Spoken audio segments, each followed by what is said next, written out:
Yo, more than hustle in effect right now, and the word queen is not bestowed upon many. But we got a hip-hop queen in the building right now. She's doing big things. She's on a tour right now called A Black Woman Made This Tour. She crushing it around the country. Make some noise one time. Yeah. For Rapsody. What's up? ATL, what up, shouty? Now check this out. So the more than hustle, right? The brand, we're nationwide. So this like breaks down the walls of ATL. It goes into like parts unknown. Come on, I'm trying to go into the unknown. You talking to everybody. The unbeaten path. You been there. Where the real. You got the shirt. That's where the real is. You think what I'm saying? She said I got the shirt. You got the shirt. You've been there, done that, got the shirt. Well, congratulations on all the things that you've achieved. Not even just in the last like 12 months alone, but I watched you grow. Like, I literally remember catching you with Cooley High at Apache Cafe 2010-ish. Are you serious? You was on back then? I was on back then. Bro, you a real one for real. You know, like, don't too many people say that. I remember that. These are new fans. And it's dope to find the new fans, but to watch somebody come up from the ranks and like be a part of an ensemble, break through all that and get her own thing going and just get all the accolades you got. It says a lot about your skill set. Thank you. I'm unwavering. I don't stop. You know, that I live by the quote that, you know, is always the time that you quit where you don't make it. It's the person that keeps going. Eventually you gotta meet it head on. So yeah, it's been a beautiful journey. Beautiful journey. Yeah. And speaking of like not stopping, that's also inspiring to so many people. You know, you were just at Black Girls Rock Fest in DC. That's my home. We up there, and we got Chocolate your song. City. Yeah, and we got Afeni in rotation up there too. You know, but one of the things you performed last year at the Kennedy Center as well, and it was dope to see like people like you, LaKelly, like just getting on that stage and rocking. You know, speak to like just what it's like, just the influence and the impact that you've had that I think is so necessary, especially when it comes to balance in hip hop right now. Yeah, you know, it was just, I wanted to show that you can show up as you are, you know, that you have a story to tell and your story to tell is okay and there's room for you and you can make space for yourself. You don't have to, you know, try to fit into this box that, you know, mainstream and media tries to put women in hip hop in. You know, we come in a spectrum and wide range. So I always showed up as myself. I dressed how I wanted to dress. I rapped how I wanted to rap. I picked the beats that I wanted to pick because I knew, you know, it might not appeal to, you know, 50 million people, but if it only appealed to 300,000, that was cool. At least it was 300,000 that I could speak for. And two, you know, I wanted to be, you know, the difference and the example for the younger generation of what women in hip hop look like, that we are different, you know, to create a balance, to show that, you know, you can do anything you wanted to do. So I wanted to be the change that I wanted to see in the culture, the balance that I had growing up. You know, we had so much variety. We did. You know, in a mainstream sense. Like, I feel like we've always had variety, but for it to be in your face, you know, where it's representation for those that's looking, you know, to see themselves in something.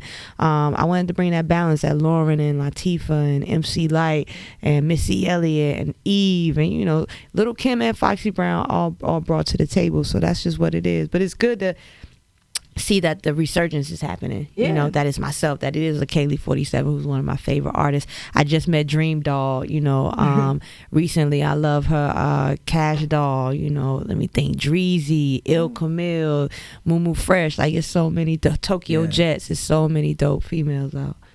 Now, how does an MC from Snow Hill, North Carolina, which has a population of 1,500 people, come on, talk about bang the drum so loud that you catch the attention of the people that you've caught the attention of? I mean, even going back to like, you know, like I used to look forward to like those Return of the B-Girl projects and things like that. Like, I mean, you came out the gate rocking with heavyweights. And then, you know, what is the scene like in a city like Snow Hill?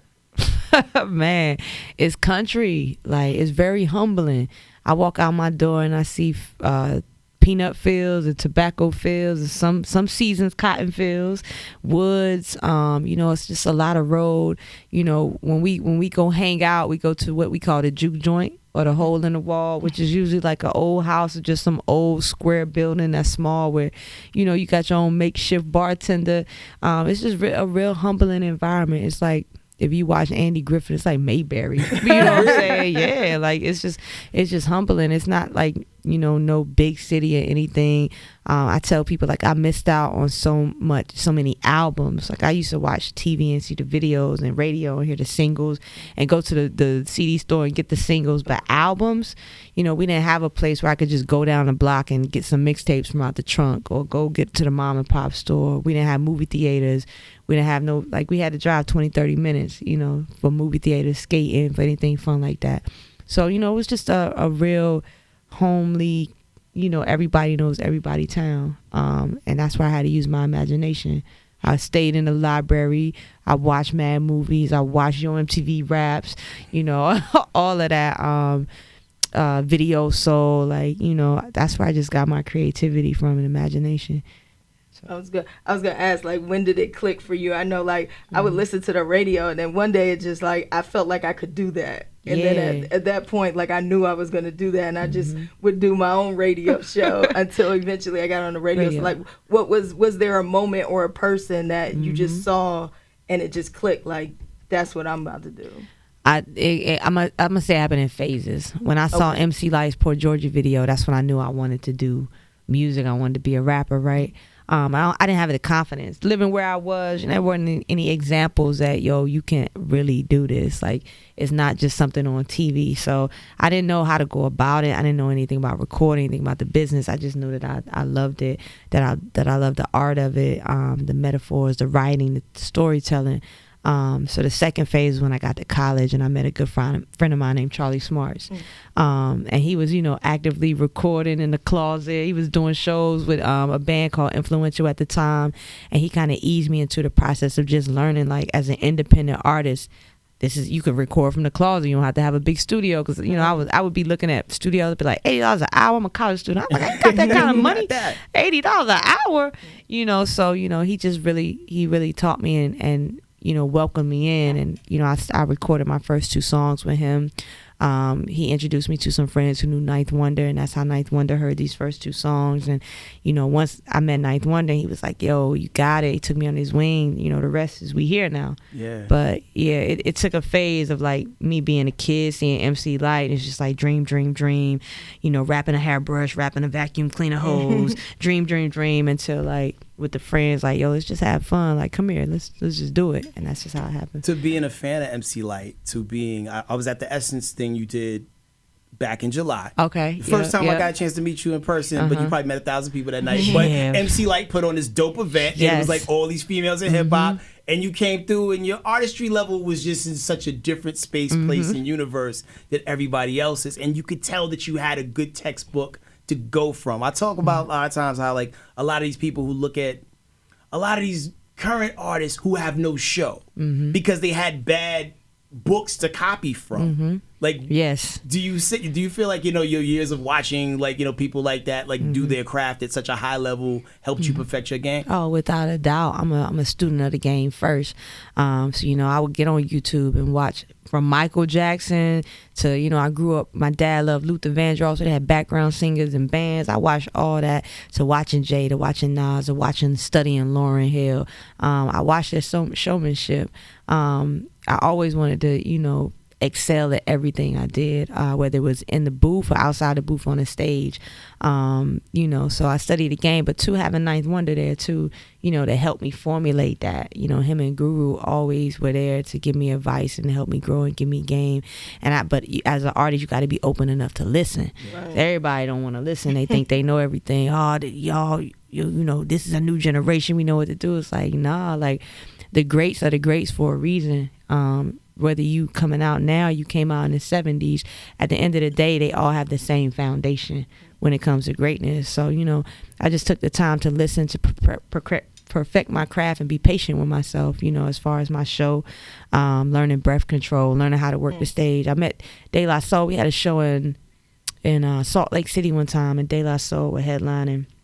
And I think it was Maceo. It was Maceo. He was like, yo, this is a big stage, because it was kind of one of my first few festivals, and it was probably 10,000 people. He was like, don't get up here and work yourself to death. And then he was like, when you do it in sections. And he gave me game on, how to work big stages like that, you know, and to split that up. And I still do that today. Like, that's one thing. Things. Yeah, even the first time I met Lauryn Hill, you know, the advice she gave me, you know, I still, you know, carry it to this day, and it's helped me because I'm, you know, I do shows with bands every now and again. So her advice helps me with that. So I just look to the elders for advice. I studied on my own too.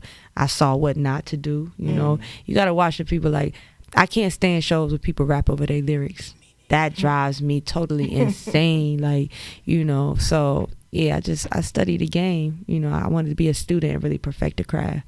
Yeah, I was going to ask, would you care to share what Lauryn Hill, the advice that she did give you? Yeah, that show, it probably wasn't one of my best shows. I was still young. It's like 2013. It was my first Black Girls Rock event. She said, be a part of and have hands on every single aspect of your show.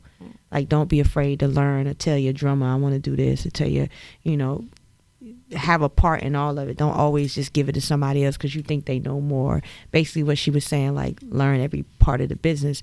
So now when I have my band, I'm at every rehearsal, I'm telling them, look, I want to do this, I want to do this, no, I'll do this differently. Like, I'm not afraid to do that. Even though I don't play one single instrument, I have ideas, and, you know, I know how I want it to go. So, you know, I make myself a part of it. I ask questions to learn from them too. Like, you know, so that's what she taught me, and it's helped me so much. That leadership role is key. You know, that's why I love that your tour is called A Black Woman Created This Tour. Yes. And then when I was looking at all the Black women you put in place on the tour, I thought that was dope too, because of, again, like, it's not just enough for us to be the leaders and to kind of call those shots. It's also important for us to put each other in place and in position as well.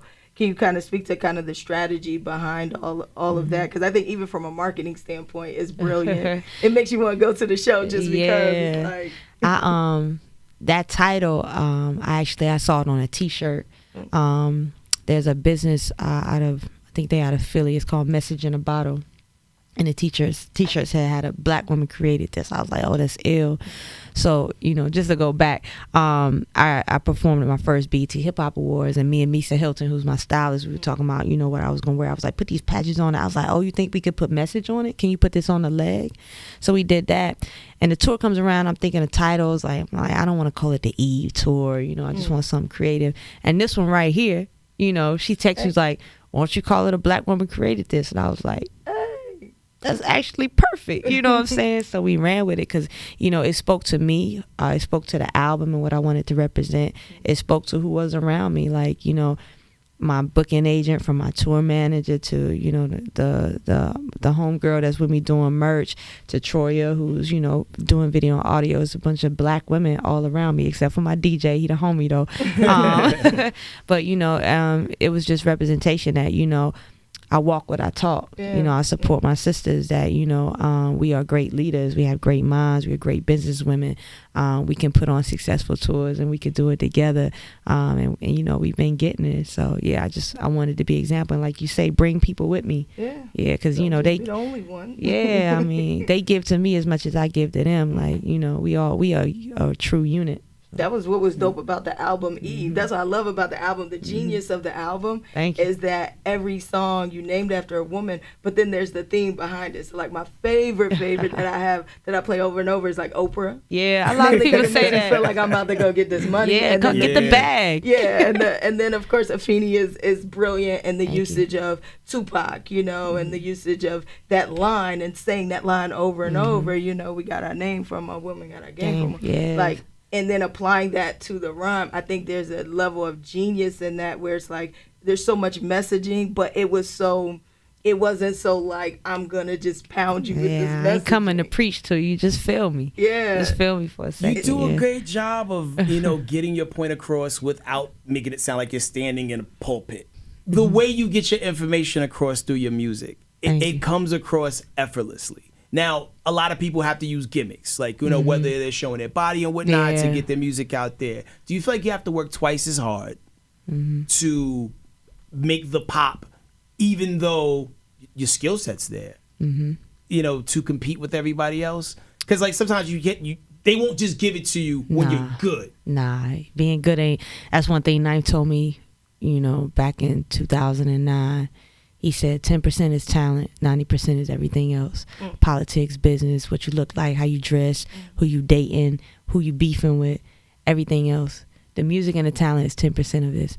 And so, you know, I came into this like, whew, boy, we out for the marathon for real. Like, it's not a sprint. We got to build brick by brick. So I definitely do think I have to work 10 times as hard just because of, you know, what we have become programmed to tune into and give our energy into. And it's just not in the music. It's, you know, from all things, you know. We have become, you know, really prone to conflict, you know, for entertainment a lot of times. You know, we get it all over TV. It's all about who's arguing with who's dating who, and social media. So, you know, I definitely think I have to work 10 times as harder, but it's worth it, you know. And anything that comes fast, it goes fast. So I'm okay with the slow cooking. I don't want the, you know, the McDonald's, the Happy Meals. I'm the marinating steak in the refrigerator. Then you got to put that thing on the grill, let one side rock and flip it over. You know what I'm saying? You know, but hopefully I can make it easier for the next generation. Again, to just bring that balance so the next person doesn't have to work as hard. You know, you think about that Andre 3000 line, like, was I just working too hard? You know what I'm saying? Because, you know, I remember even in my style of rhyme, like early on, like I grew up a Big J fan and Mos Def fan. I loved metaphors and how we speak to each other through our music, whereas it's for us, like either you get it or you don't, but you got to know how to break down the lingo.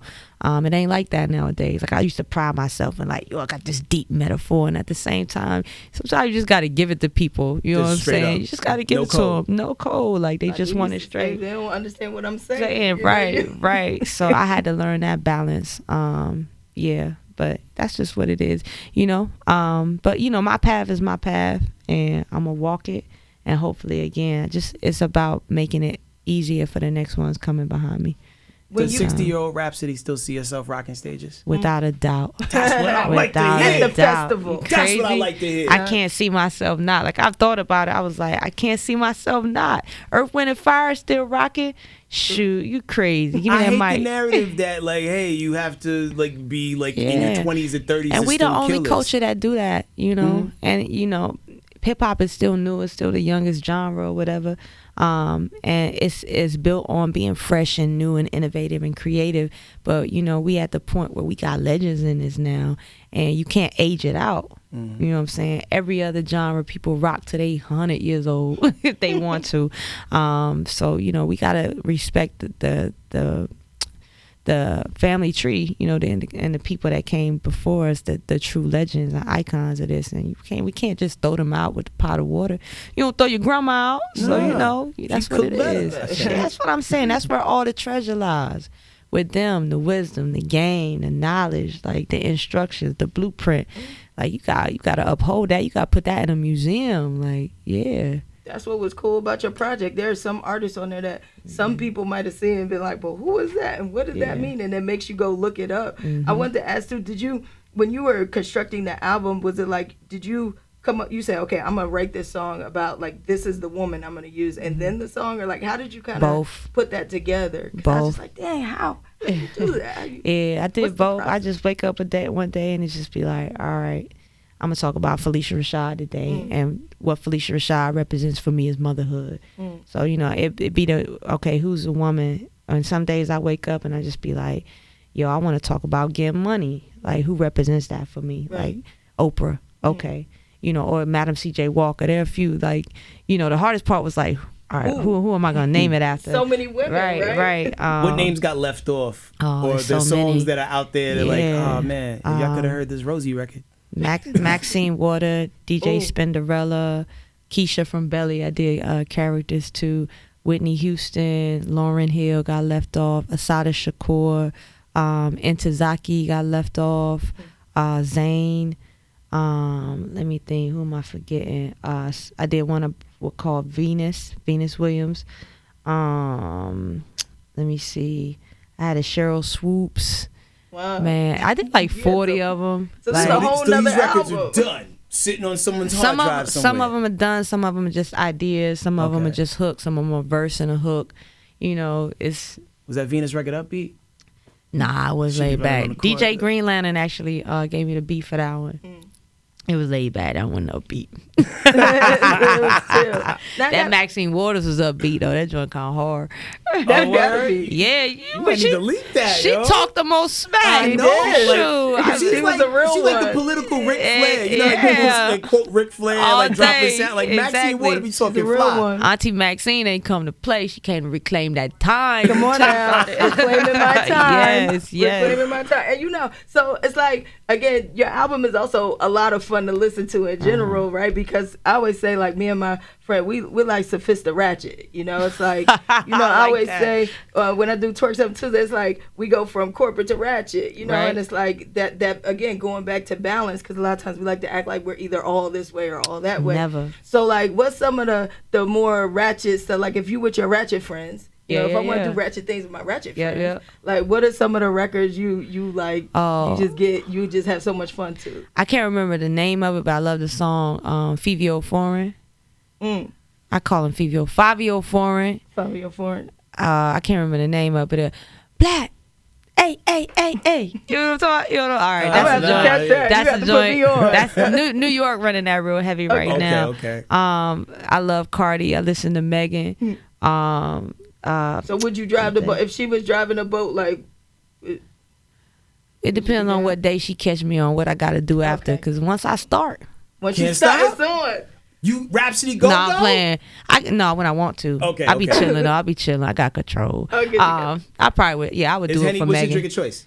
I don't like brown, bro. I don't do that. I white. Yeah. Shout out to Ciroc. Give me some of that. Okay. Yeah. Okay, so Rapsody down. But if I do brown, I really like that rum, bamboo rum. That joint is smooth. I don't like brown, but that. Bamboo is nice. That's that. Throw that to the repertoire. Oh man, bamboo is nice. It'll get you right. I just drink whatever people give me. I'm telling you, that bamboo is like that. It's sweet. You know, they use different sugars from all around the Caribbean. Oh yeah, they got a little pinch of vanilla, apple in it too, or something. Yeah, Yeah, it's got vanilla in it. I see. Yo, you are so down to earth, man. I love your vibe rap. There's like a whole bunch of people in the building that want to get at you too. Oh, we done? I mean, I would like to keep it going, but it would be. This probably one of my favorite interviews. It was like a real conversation. I like this. We try to create the vibe in the rectangle brown table talk that we do. Before we let you go, you know, because we are the morning hustle, you know, just for anybody that's out there that's grinding, whether they're from a small town, a big town, what advice would you give them, you know, as far as staying on your hustle and not giving up? Like, what could you tell them to keep them in the game, keep them going? Man, one thing, I mean, I live by is if it was easy, everybody would do it. So, you know, it's the one that keeps going, you know, that doesn't give up. Celebrate the small wins. You know, every small win that you get, you should celebrate it. Just to let you know, like, I'm on the right path. I had 20 people listening to me today. I sold 20 T-shirts today, and next week I sold 50. I'm moving up. You know, people are enjoying the brand, so you gotta look at yourself and your journey in pieces and section. You ain't supposed to get the gold all at one time. Network, brand yourself. Always look at yourself as would I pay $20 for whatever I'm trying to sell. You know, you gotta take your emotions out of it. And in music, we say that music is the biggest ego in the room. That's it. Yeah, and have fun with what you're doing. You know, that's what it is. 2 quick questions for you, Run. Yeah. What is the percentage in which you say no to features? And have you had to say no to someone notable?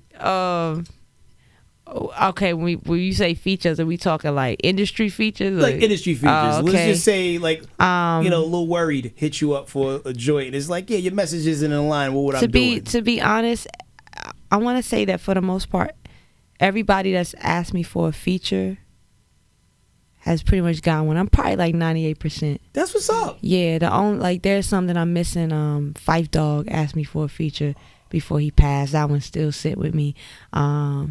I just got busy. I forgot to get back to him, but it was on my mind. Like, yo, I got to get back.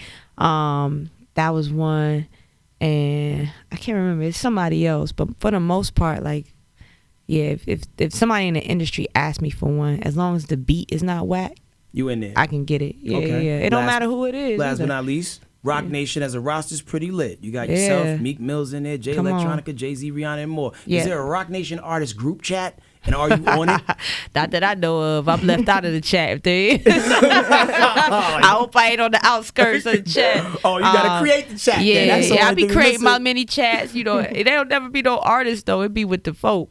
It'd be with like the president, Sherry, and Omar. We gotta chat together.